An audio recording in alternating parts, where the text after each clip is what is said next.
This might just have made it into my top 5 Omnis of all time.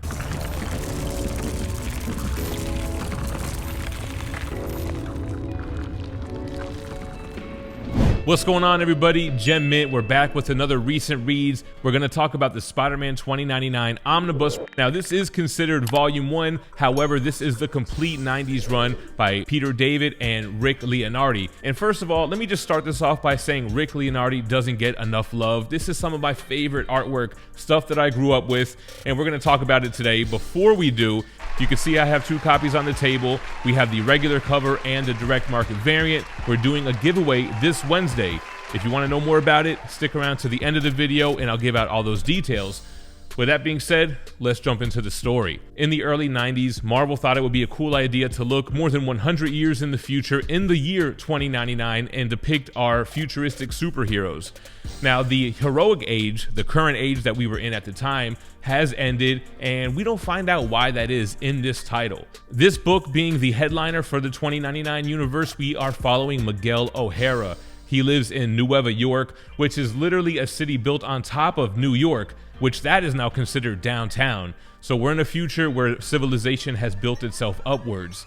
Now, the surrounding cast, you have his brother, Gabriel OHara. They call Miguel Miggy and they call Gabriel Gabry. The only other nickname that Miguel has besides Miggy or Spider-Man is Mike, which his boss Tyler Stone calls him, even though he seems to not really like it. Miguel is born to a Mexican mother named Cochada and an Irish father, or so we're told at the beginning of this story. Miguel lives with an artificial intelligence named Lila. I think she's a really important character to this world. It makes it feel realistic. You're in the future, you have this AI companion. It starts going on the fritz, very Jetsons-like. She's modeled after Marilyn Monroe, but can take the shape of other things, so that's an interesting dynamic here. Then we have the love interest. So you have Dana, who's Miguel's fiance, who just also so happens to be his brother Gabriel's ex-girlfriend.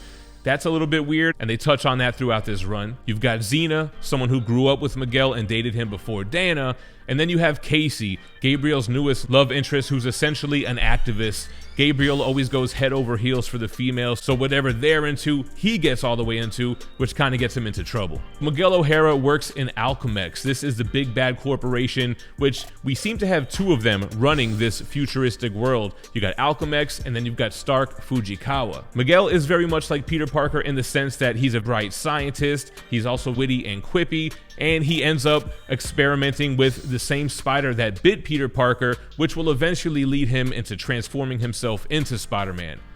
This all happens when his boss, Tyler Stone, intentionally gets him addicted to drugs in order to keep him with the company and reliant on him. To cure himself for the effects, he uses the serum he's been working on and accidentally gains not only the powers of Spider-Man, but venomous fangs, talons on his fingers and his toes, which allow him to climb up walls and also shred his enemies, accelerated vision, which is kind of like his spider sense, and organic webbing coming out of the top of his wrist that he'll learn later on. Miggy ends up going to his closet to grab an old costume from one of the Day of the Dead celebrations that he went to years back. It's made of unstable molecules, and it just so happens to be a badass Spider-Man costume, which is one of the things that I love about this run, that costume and the artwork. And I was shocked to reread this and realize that Peter David intended this costume to be black, and the blue highlights you see are just similar to what you see on like Venom during this era. But it seems like the blue costume really took over and has been canonized in future versions of the character, especially in video games and in movies.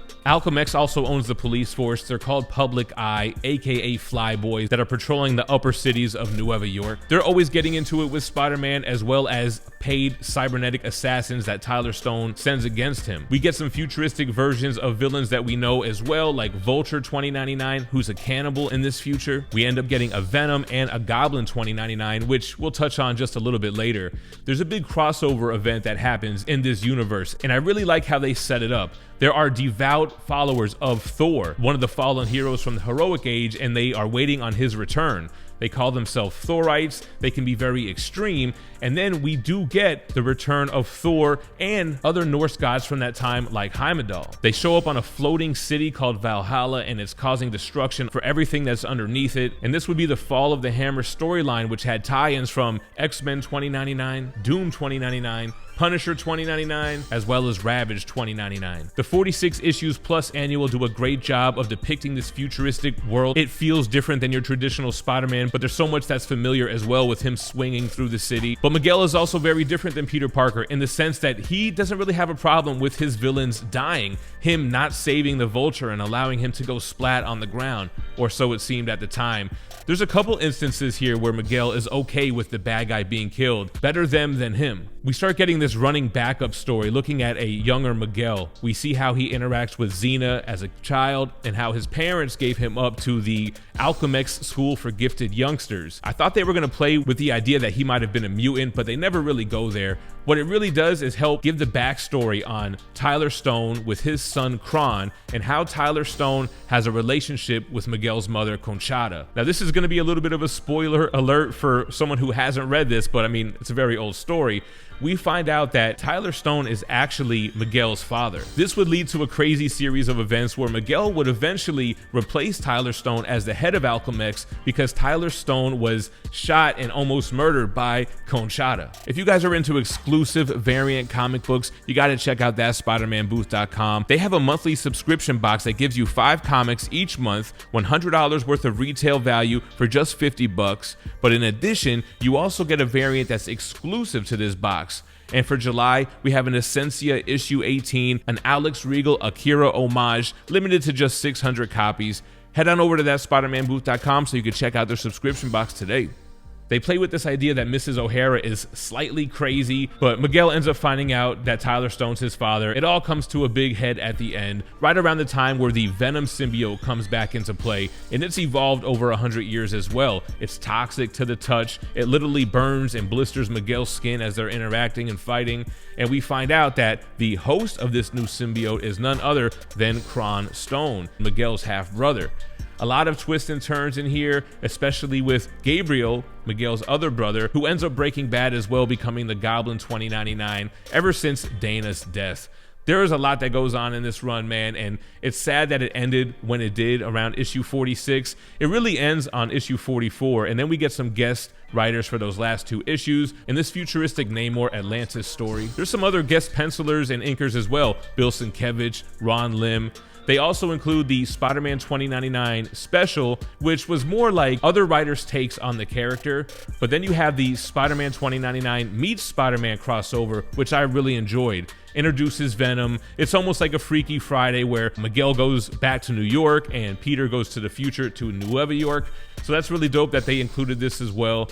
Love all the bonus material in the back as far as variant covers or recolored trade paperback stuff. Like I mentioned, it's volume 1, so volume 2 is going to collect all of the Peter David 2099 stuff that he did in the mid 2010s. He did a couple volumes, and I think the difference between that run and this run is that in the old school books you get a cover that matches the interiors.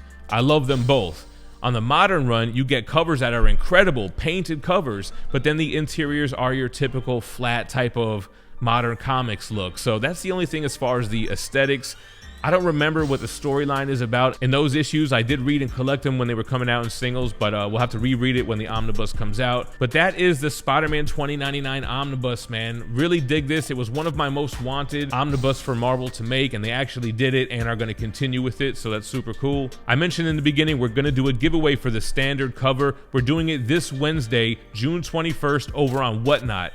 We're going to go live at 6 p.m. Eastern. We're going to auction some comics. I have some other cool giveaways, and then we'll give this one away sometime during that show. So make sure to follow me and bookmark that show if you're on Whatnot. If you're not, use the link in the description and in the pinned comment. It'll give you a $10 credit that you can use towards your first purchase on the app. Appreciate you guys watching. Let me know what you think about Spider-Man 2099 in the comments down below, and stay minty fresh.